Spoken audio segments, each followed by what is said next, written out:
Do you know that eating a cookie can affect your erection? Well, stay tuned on this episode. I'm going to dive deep into it and how that happened. This podcast is for you, the modern man. I'm Dr. Truong, your host. I'm an intimate health medical doctor and best-selling author of the book Erectile Dysfunction Fix. I'll do a deep dive into sexual health and performance and how it affects men of all ages and backgrounds. So let's get started, and be sure to visit my website at sexualhealthformenpodcast.com for more information and resources from the show. See you on the inside.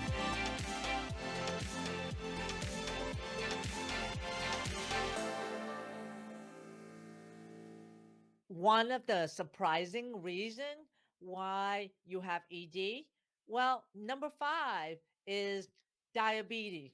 Well, diabetes is really a condition where you have high blood sugar floating in your blood, that your body's not secreting enough insulin, which comes from your pancreas, which drive the sugar in your blood into your organs and your cell. Essentially, if let's just say you eat a cookie, you have a gush of sugar that's in your blood, and then the pancreas, which is the organ that's in your abdomen, secretes insulin, and then the insulin goes out and make those sugar chemicals actually go into your body to give you energy.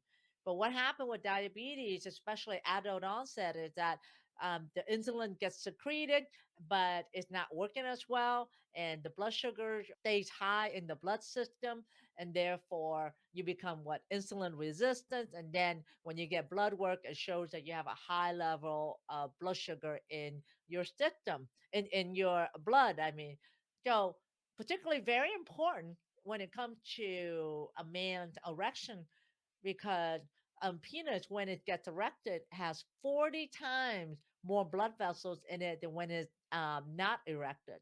So when it has 40 times more blood vessels, it's very sensitive to what's in the blood, right? Because inside the blood vessel is blood. What's floating through your blood is what you eat. What you eat is floating through your blood. So if you're eating a cookie and a donut and followed by a Coke, well, you're going to have a lot of sugar that is floating and that is in your blood, and then your insulin is being secreted and it's not working as well.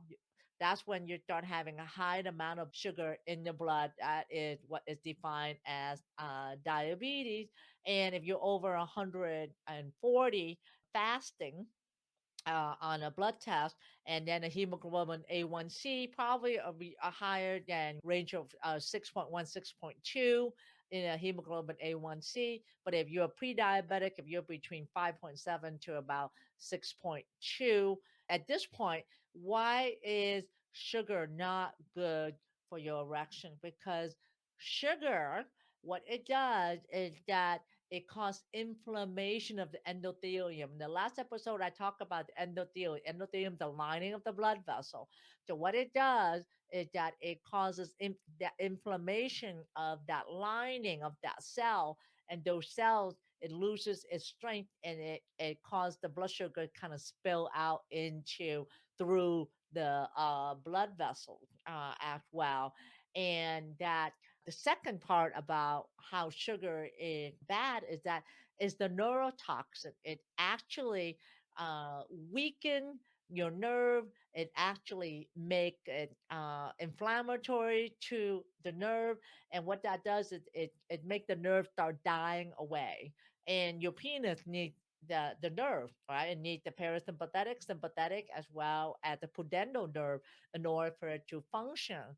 And on top of that, the high amount of blood sugar that is in the blood, what it happens is that it gets deposited as a plaque in the blood vessels, which then get built up over time, and that's what causes the decreased blood flow or the blood vessel blockage, similar to what you get when you have a heart attack or stroke. Or ED is almost like having a penis attack because you're not getting enough blood flow down there. A study that has been done in the Journal of Sexual Medicine indicate that if you have diabetes, you most likely will have ED a decade sooner than someone that doesn't have diabetes.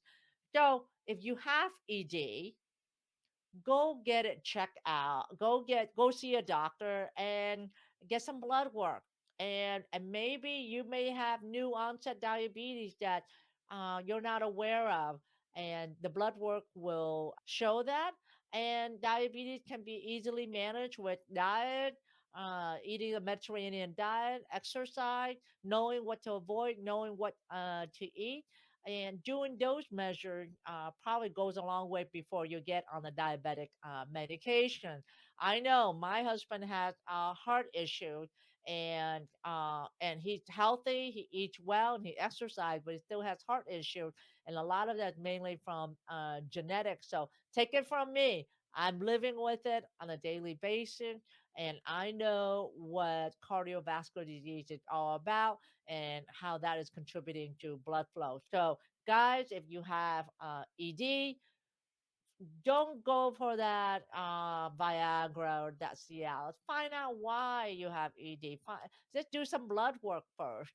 Go see the doctor and do some blood work first, and reevaluate what type of diet are you eating. Are you eating more fruits and vegetables? Are you more like a hamburger, French fries, chips, and a Coke or sweet iced tea? Because if you're consuming more of that, your body's not going to be able to handle all the blood sugar overflow that you are feeding it. It's going to become insulin resistant. So stay tuned in the next episode. I'm going to go over the number 6 surprising reason why you may have ED.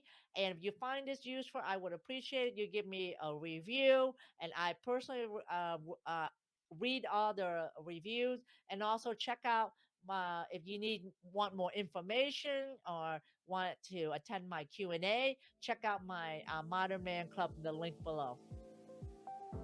Thanks for listening to the Sexual Health for Men podcast. If you love this episode, then please take a screenshot on your phone and post it on Facebook, Instagram, or wherever you post. And be sure to tag me and let me know why you like this episode and what you like to hear in the future. That will help me know what's great for you, and I would love to give you the most incredible free gift designed to help you improve performance quickly.